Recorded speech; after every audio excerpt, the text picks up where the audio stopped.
Lors de mes 11 ans, quand je faisais une petite bêtise, je me faisais complètement frapper par mon père. Mon père s'énervait le soir en rentrant, il me collait des beignes alors que j'avais rien demandé. Je demandais juste à être tranquille dans mon coin. J'ai été maltraité par mes parents étant enfant. Quand on est enfant, on ne peut pas savoir à quel point les parents peuvent être ignobles. On ne peut pas comprendre que des parents ne veulent pas le bien de leur enfant. Quand j'étais enfant, avant mes 9 ans, tout se passait pour le bien. À partir de mes 9 ans, je commençais à éprouver un mal-être chez mes parents. Ça n'allait pas à ce moment-là. Comme ma mère disait que c'était de ma faute quand leur couple n'allait pas bien, ils m'ont emmené consulter un psychiatre. Je revois encore mon père dire au médecin que pour lui, je souffre d'un début de schizophrénie tout en étant dans une perversion narcissique. J'ai dû commencer à prendre des calmants. Je me rappelle quand j'ai commencé à prendre ces cachets, mais je ne savais pas, enfant, que ça allait avoir des répercussions après, parce que les calmants, c'est quand même quelque chose, quoi. Avec le commencement de ce traitement, ma mère, ne voulant pas de moi, demandait à mon père de m'emmener sur son lieu de travail. Il demandait à son patron s'il pouvait m'accueillir, étant donné que ma mère ne voulait pas de moi. Et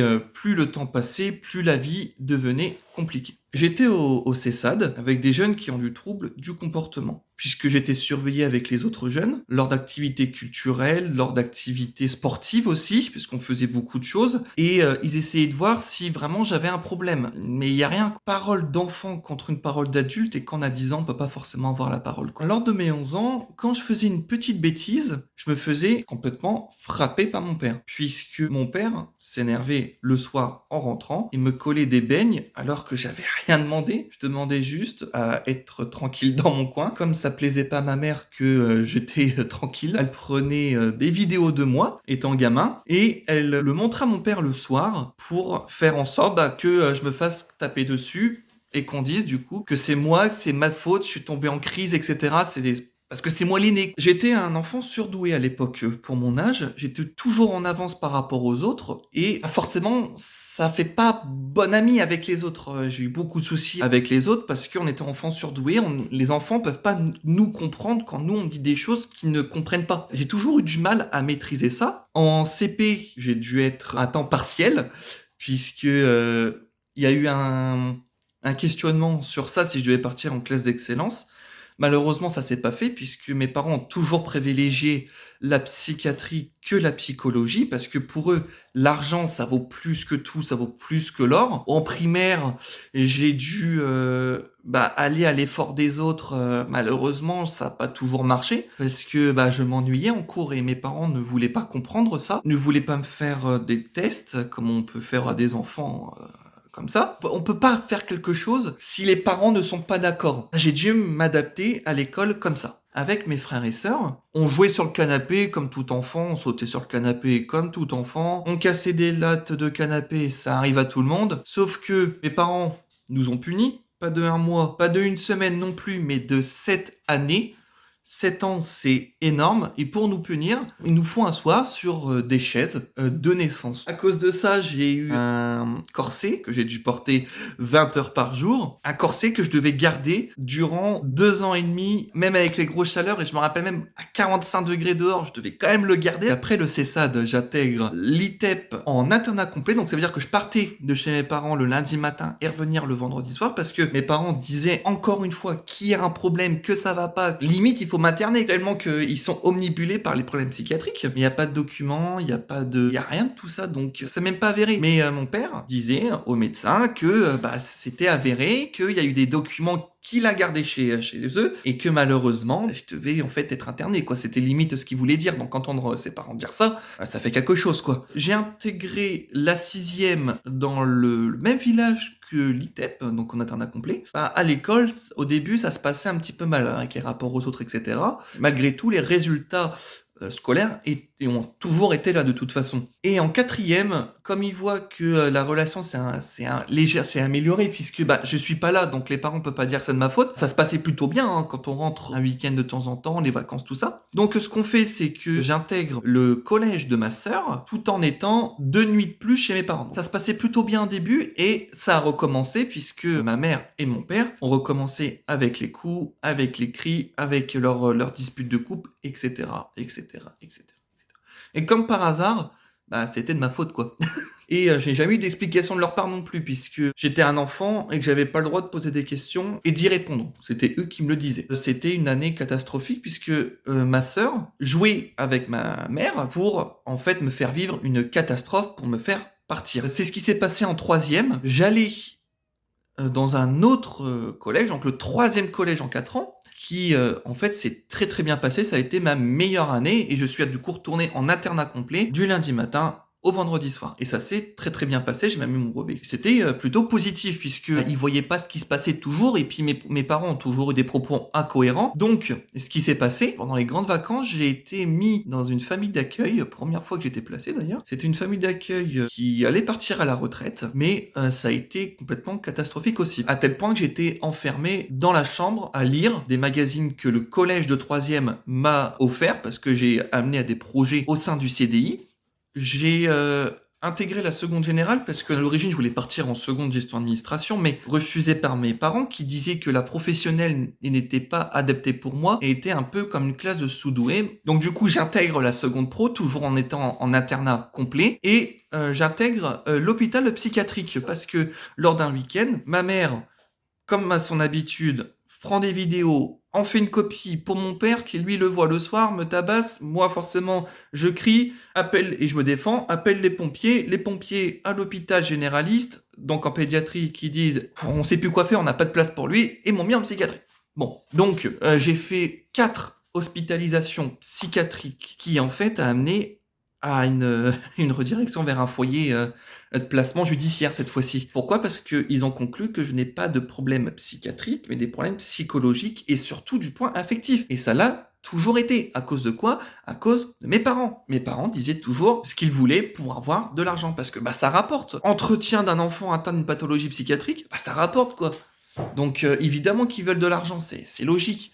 Mais avec moi, ils en ont pas. Et c'est pour ça que j'ai été souvent rejeté parce que je n'ai jamais accepté le fait qu'ils font des enfants pour l'argent. Donc je suis placé, je fais 8 mois dans un foyer sur du court terme. Donc ça se passe super bien. J'ai réagi comme un grand frère pour les petits. J'aidais beaucoup les petits pendant que les éducateurs étaient occupés. Ouais. Mais pourquoi mes parents, ça se passait mal et que le foyer, ça se passait bien? Bah, mes parents, ils ont été à chaque fois convoqués l'un et après l'autre et bah, toujours des propos incohérents. C'est-à-dire que moi, j'avais des propos qui étaient cohérents, mes parents, non. Du coup, ce que je fais, c'est que je suis de plus en plus entendu, ce qui fait que j'ai été redirigé vers un foyer sur le long terme qui s'appelle l'AJP. À l'époque, j'étais quelqu'un de très timide, très réservé sur moi-même. J'étais pas quelqu'un extraverti comme aujourd'hui parce que j'avais peur des représailles que je pouvais avoir par la suite parce que mon but c'était surtout vivre tranquillement, vivre sereinement et en plus mes résultats scolaires montraient que j'étais capable d'y arriver. Monsieur Macron nous a supprimé une subvention qui servait pour les petits pour acheter ce qu'ils voulaient. Il y avait aussi de l'argent pour s'acheter des vêtements, des gels douche, des choses comme ça quoi, des chaussures, etc. Il a décidé d'arrêter complètement l'argent de poche, d'arrêter de subventionner comme ça, et que c'était aux parents de le faire. Sauf que bah, les parents ne voulaient jamais, et depuis ce moment-là aussi, les enfants commençaient à devenir des délinquants. J'ai envoyé des messages à des médias, à des journaux, et impossible quoi, parce que ça n'intéresse personne. C'est vraiment un lieu qui est extrêmement renfermé, qui en fait n'importe personne quoi, et je trouve ça vraiment dommage. Étant dans le milieu scolaire, ça ne plaisait pas aux autres jeunes. Ce qui fait que les jeunes voulaient que je sois comme eux. Mais c'est pas ce que je voulais. Je voulais pas être comme les autres, je voulais être moi. Ce qui s'est passé, c'est que je me suis fait littéralement tabasser. Et j'ai beau faire des courriers à la chef de service, à la cadre, au directeur, etc. Ils n'ont jamais voulu. J'ai commencé à suivre les jeunes. Bah, quand on n'a plus le choix, on suit les jeunes. Ça a été catastrophique parce que j'étais plus moi-même. J'étais plus celui, le Timothée qui voulait s'en sortir. J'étais en train de devenir un Timothée qui voulait être délinquant quoi. Et à un moment, j'ai retourné ma veste et cette nuit-là a été complètement folle. Et je me suis mis tous les jeunes sur moi pendant une soirée. J'ai eu un mur d'éducateurs. J'ai eu mes affaires qui sont parties de la fenêtre parce que je n'ai plus suivi les délinquants. Et malheureusement, quand il y a un effet de groupe, qu'on ne suit plus l'effet de groupe, on subit les conséquences. Donc ça a été une nuit atroce. J'ai même déposé une plainte contre un jeune qui m'avait littéralement sonné. Et à partir de ce moment-là, j'ai commencé à être muté. Je savais qu'à partir de ce moment-là, j'allais pouvoir commencer à m'en sortir, enfin. Parce que ça s'est très très bien passé. J'étais plus avec des jeunes qui voulaient ma peau ou qui voulaient en faire de moi quelque chose que je n'étais pas et j'ai commencé à être quelqu'un qui allait être autonome, quelqu'un qui allait vivre sa vie tranquille. Dès lors qu'il y avait une place en «semi-autonomie» entre guillemets et je fais mes courses, je fais le lavomatique et c'était, une très, très belle expérience puisque j'ai pu intégrer ce qu'on appelle un contrat jeune majeur. Contrat jeune majeur, c'est des jeunes assez chanceux qui obtiennent un contrat auprès du département pour avoir des objectifs tout en ayant une subvention. Donc c'était 390 € par mois avec loyer de payer sans les charges. Mais c'était du coup l'AJP qui trouvait l'appartement. Et à partir de ce moment-là, ça a été renouvelé, il n'y a eu aucun souci. J'ai accédé à cette opportunité. C'est-à-dire que j'étais un des 12 jeunes qui pouvaient y prétendre. Et ça a été une chance incroyable. Donc j'ai pu apprendre une vie autonome, une vie sans éducateur. Et ça a été très bouleversante au début parce que je les appelais beaucoup.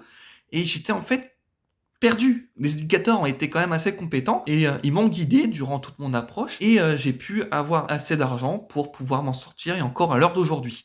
Et ça a été, vraiment une étape extrêmement compliquée parce que ça faisait 8 ans que, je galérais pour en arriver là. J'avais toujours des soucis avec mes parents sans leur parler, en étant en distance, parce que ma sœur a déposé plainte contre moi au 119 en disant que j'ai fait de l'inceste et que j'ai profité pour vouloir la prendre en photo dénudée. Sauf que j'avais pas d'appareil photo, sauf que je n'avais rien de tout ça parce que ses copines n'acceptaient pas le fait que je venais 2 week-ends, par mois et en fait, ordonner à ma sœur de déposer plainte pour le fait que ma sœur puisse voir ses copines. Le dossier classé sans suite. À l'heure d'aujourd'hui, j'ai récupéré tout mon dossier de placement. J'ai demandé des explications à mes parents. Ça s'est pas du tout calmé, c'est qu'ils reproduisent la même chose avec moi, avec les autres. Ils les conditionnent, hein, c'est-à-dire que s'ils parlent, ils sont replacés. J'ai mon frère qui a été placé comme ça. Et ils disent que c'est de la faute de mon frère si la situation est telle, en même titre que moi. Et malgré tout, à l'heure d'aujourd'hui, il y a eu un jugement qui a été fait mars dernier et ça n'a toujours rien amené parce que malgré les propos de mes parents, moi, tout le témoignage, les papiers, j'ai vraiment tout donné, hein. J'ai même donné des discussions que j'avais avec eux, des captures d'écran, j'ai donné des mails, j'ai donné tout ce que je pouvais, toutes les pièces, je les avais, et ils ont déduit que c'est de ma faute s'ils sont comme ça, donc j'ai pas le droit de les voir. Alors que je réclamais à les voir parce que même si je connais pas ma petite sœur, qui a, je crois, 3 ans, bah, je l'aime quand même. Donc du coup, j'ai fait appel parce que je ne trouve pas ça normal qu'un grand frère ne puisse pas voir ses autres frères et sœurs. Ça a été quelque chose de très très dur. J'ai reçu un courrier et il m'emmène en procédure JAF. C'est un tribunal des affaires familiales, en fait, pour dire que c'est de ma faute, quoi. Qu'ils ont rien à voir là-dedans. Moi, à l'heure actuelle, ils me doivent une pension alimentaire à hauteur de 100 € par mois. Ils n'ont pas donné la première, ils ont commencé à donner la deuxième. Maintenant, donc j'ai mon propre appartement, je m'en sors malgré ce que mes parents essayent de faire. J'ai mon propre studio de mix, j'ai un home studio, je fais des DJ sets, etc. J'ai galéré 10 ans depuis que je suis petit pour en arriver là où je suis. Si je peux dire quelques soucis à l'heure actuelle, c'est que la justice ne fait absolument pas son travail concernant les frères et sœurs parce que je me retrouve dans l'embarras. J'ai l'interdiction de les voir ordonnée par la juge des enfants et deux parce que c'est un dossier qui est trop lourd, quoi. Il y a un dossier gros comme ça, ils vont pas s'ennuyer. La deuxième, c'est que ce qui s'est passé, c'est que ma mère m'a montré sa fiche d'allocation familiale. Il m'a dit tiens Timothée, voilà ce qu'on perd pour toi. Je dis c'est bien, pas de ma faute. Et à l'heure d'aujourd'hui, mon frère est placé et ils veulent que c'est moi qui subventionne. Mais c'est des malades.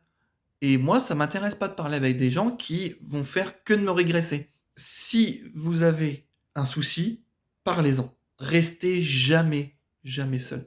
C'est un conseil que je peux vraiment vous donner. J'ai eu des phases dépressives, j'ai même fait un burn-out à cause de tout ça. Si j'aurais témoigné, si j'aurais évacué, je n'en serais pas là au niveau de ma santé. Parce que à l'heure actuelle, je suis quand même assez fatigué. J'espère que mon témoignage vous plaira et voilà, pour le coup, c'était quelque chose d'assez lourd que j'avais sur le cœur. Voilà, écoutez, je vous souhaite une bonne journée.